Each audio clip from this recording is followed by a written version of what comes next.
कहानी 1971 से शुरू होती है जब कैडेट कॉलेज हसन अब्दाल में दो मित्र पढ़ाई कर रहे थे। एक का नाम था तहव्वुर राणा और दूसरे का नाम था दाऊद। ये दोनों घनिष्ठ मित्र थे। बाद में इन दोनों ने कॉलेज पास आउट करने के बाद तहव्वुर राणा कनाडा में एक वीज़ा कंपनी में काम करने लगा और जो दाऊद था वो अमेरिका अपनी माँ के पास चला गया।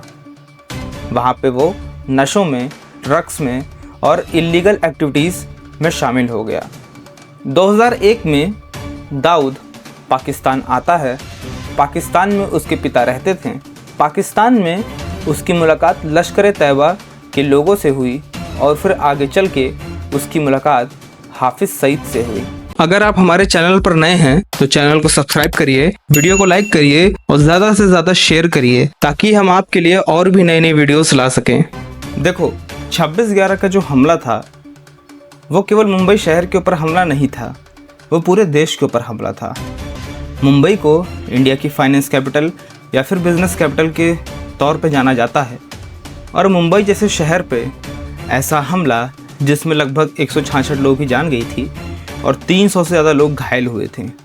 एक ऐसा हमला जिसने हर मुंबई वासी या हर भारतवासी के सीने में डर छोड़ दिया। पूरे 3 से 4 दिन तक पूरे मुंबई शहर को 10 आतंकवादियों ने अपने मुट्ठी में करके रखा। पूरे शहर में दहशत का माहौल फैलाया। मुंबई से लेकर के दिल्ली तक, केंद्र सरकार से लेकर के महाराष्ट्र सरकार तक सभी लोग दहल चुके थे। किसी को कुछ समझ में नहीं आ रहा था आखिरकार ये क्या हो रहा है। 26/11 का हमला हर भारतीय के लिए, मौजूदा सरकार से लेकर के पूर्व सरकार तक, सबके लिए एक बहुत ही बड़ा सबक है। 26/11 का हमला इसने पूरे विश्व पटल पर आतंकवाद की शक्ल को बदला। पूरे विश्व के जितने भी स्पेशल फोर्सेस थी, कमांडोज यूनिट हैं, उन सब ने इस हमले से सबक लिया। अपने ऑपरेशंस की रणनीति फर्दर ऐसी कोई घटना ना हो इसके ऊपर तैयारी करना शुरू किया। आज हर भारतवासी पहले से मजबूत है, पहले से ज़्यादा समझदार है। हमारी रॉ, इंटेलिजेंस ब्यूरो, ATS, ये जितने भी हमारे भारत के स्पेशल यूनिट्स हैं, ये सब पहले से भी ज़्यादा सक्रिय है और पहले से भी ज़्यादा मुस्तैद है।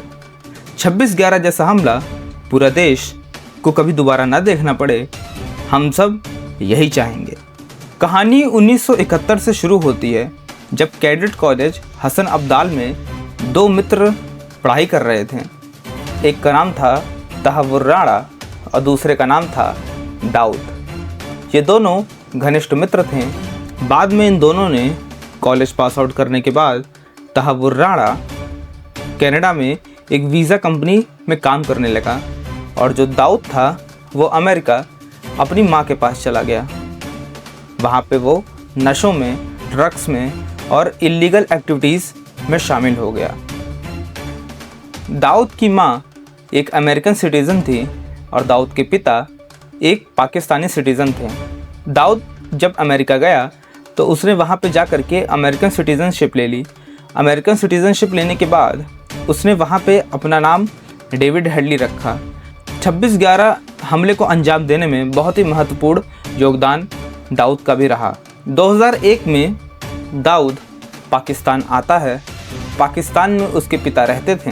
पाकिस्तान में उसकी मुलाकात लश्कर तैयबा के लोगों से हुई और फिर आगे चल के उसकी मुलाकात हाफिज़ सईद से हुई। दाऊद की मुरीदके में पहले दावत ट्रेनिंग हुई, इसके बाद POK में मुजफ्फराबाद में उन्नत ट्रेनिंग हुई। इन सब ट्रेनिंगों के बाद दाऊद को विदेशी विंग में भेजा गया और फिर यहीं से दाऊद के साथ लश्कर तैयबा ने एक बड़े ऑपरेशन को अंजाम देने की साजिश को रचना शुरू किया।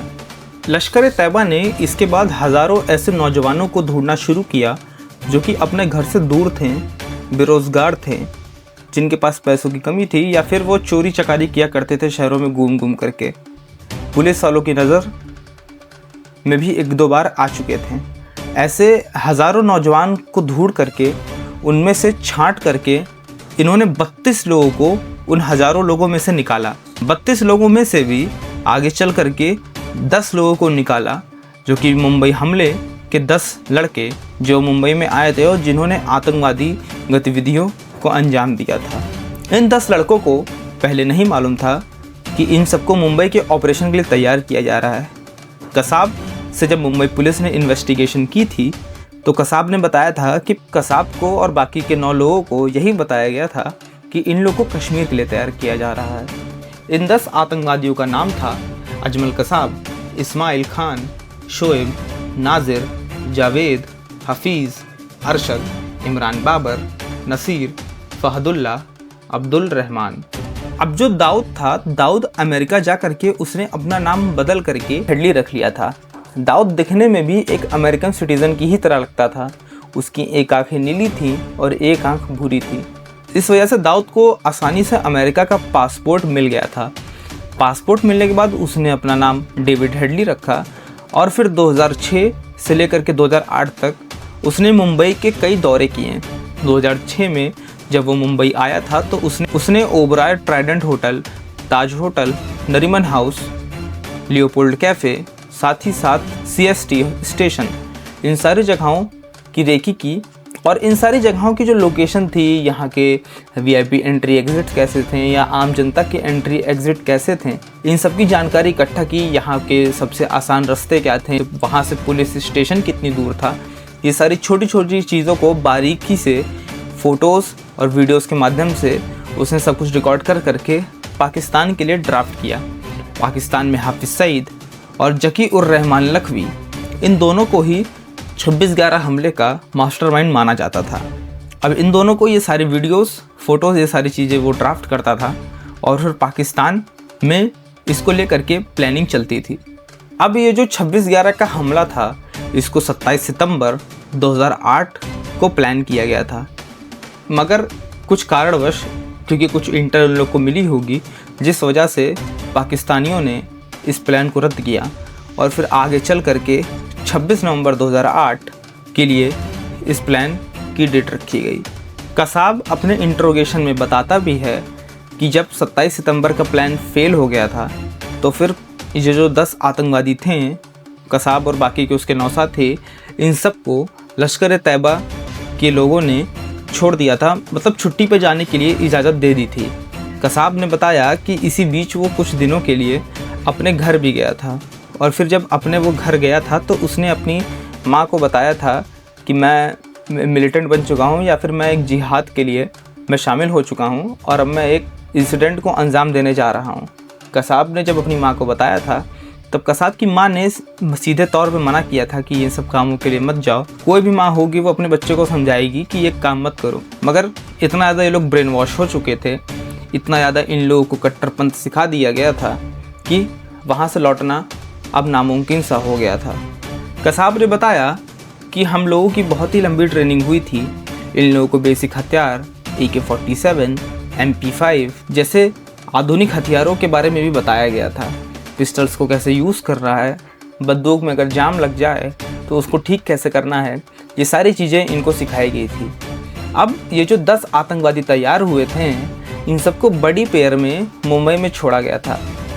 अब जो मार्कोस के प्रवीण तेवतिया हैं, जो 26/11 के हमले में ताज होटल के ऑपरेशन में शामिल थे, वो बताते हैं कि कैसे ताज होटल की जो CCTV थी उसमें दिखता था बार बार कि ये जो आतंकी हैं ये 2-2 के पेयर में घूम रहे हैं। 6/11 लोग कहते हैं कि टेररिस्ट अटैक था, लेकिन जो मेरा पूरा अब तक का रिसर्च जो मैंने अब तक बैठकर किया है चीज़ों को लेकर, वो टेररिस्ट अटैक नहीं था, वो एक तरह का स्पेशल फोर्सेस का अटैक। पूरा का पूरा जो उन्होंने जिस तरह से टारगेट को लिया और जिस तरह से उनको उनके मूवमेंट्स थे, आप देखिए हर जगह पर बड्डी पेयर है, हर जगह पर। कहाँ पर नहीं है बताइए मुझे। जो CST पर हमला हुआ कौन कौन थे? 2 थे। नरीमन हाउस कितने थे? 2 थे। ट्राइडेंट में कितने थे? 2 थे। लियोपोल्ड में कितने थे? 2 थे। ताज में कितने थे? पहले 2 गए डायरेक्ट, पहले 2 गए, फिर 2 जो लियोपोल्ड वाले थे 2 गए। ये जो स्ट्रेटेजी है, ये स्ट्रेटेजी हमेशा स्पेशल फोर्स यूज करती है, 2-2 का बड्डी पेयर का। और बड्डी पेयर कहीं पर भी वर्ल्ड वाइड ना तो नॉर्मल आर्मी यूज करती है और ना ही कोई टेररिस्ट ग्रुप इस तरह से चीज़ों को इस्तेमाल करता है। अब ऐसा कब होता है जब कोई आतंकी 2-2 के पेयर में घूमता है? असल में जो स्पेशल फोर्सेस होती हैं पूरे वर्ल्ड की, वो हमेशा पेयर में ही ऑपरेशन करती हैं। और उनकी एक छोटी सी छोटी टुकड़ी होती है, बहुत छोटी होती है, और तब भी वो लोग ऑपरेशन को बहुत ही ज़्यादा इफ़ेक्टिव बना पाते हैं। 10 आतंकी केवल मुंबई में उतरे थे और इन 10 आतंकियों ने 5 प्लेसेस में तहलका मचा दिया था। अब अगर आप इन 10 आतंकियों को देखें तो इन 10 आतंकवादी पहले मुंबई में उतरते हैं, फिर जिन जिन टैक्सियों में जो लोग बैठते हैं उन टैक्सियों में बॉम्ब प्लांट कर देते हैं। अब इससे क्या होता है कि ये जो बॉम्ब होते हैं वो मुंबई के डिफरेंट प्लेसेस में जाकर के फटते हैं, जिससे क्या होता है कि जो पुलिस होती है या जो वहाँ का ATS या जो स्पेशल फोर्सेस का दस्ता होता है वो कंफ्यूज हो जाता है कि ब्लास्ट वहाँ भी हो रहा है, ब्लास्ट डिफरेंट प्लेसेस में हो रहा है मुंबई के, जिस वजह से और इन लोगों की जो स्पेसिफिक लोकेशन दी गई थी कि यहाँ पे इन लोगों को हमला करना है। अब 2 आतंकियों को जब लियोपोल्ड कैफ़े में कहा गया था, वहाँ पे जा कर के उन्होंने फायरिंग की और लगभग 11 लोगों को मारा, कई लोगों को इन्होंने वहाँ पे घायल किया। घायल करने के बाद वो लोग पीछे के रास्ते से, मतलब उनको इतना स्पेसिफिकली पता था कि लियोपोल्ड कैफ़े से ताज होटल की तरफ कैसे जाना है। 2 आतंकी ताज होटल में घुसे, उनको वहाँ की लॉबीज से लेकर के रेस्टोरेंट हर चीज़ का नॉलेज था। वो लोग ताज होटल में गए, वहाँ पे उन्होंने एक लंबा ऑपरेशन किया। फिर 2 आतंकियों को पता था कि नरीमन हाउस में यहूदी रहते थे, इजरायली सिटीज़न रहते थे। ये वो लोग वहाँ पे गए, नरीमन हाउस में उन्होंने ऑपरेशन किया और फिर नरीमन हाउस से पहले ही उनकी जिस टैक्सी में वो लोग बैठे थे उसमें ब्लास्ट हो गया था। फिर वो लोग CST स्टेशन पे गए और वहाँ स्टेशन पे जाने के बाद वहाँ पे उन्होंने देखा कि काफ़ी सारे लोग थे और फिर वहाँ पे उन्होंने लोगों को मारना शुरू किया, निर्दोष लोगों को।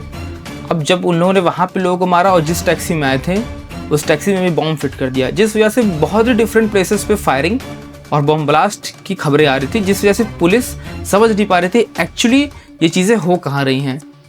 और जब इन लोगों ने इतने सारे अटैक्स कर दिए थे, इसके बाद क्या हुआ था कि जब तक हमारी NSG या स्पेशल फोर्सेस जब हमारी मुंबई में आई थी तब तक इतना लेट हो चुका था, इतना तक क्योस मच चुका था कि ये लोग ज़्यादा से ज़्यादा नुकसान कर चुके थे।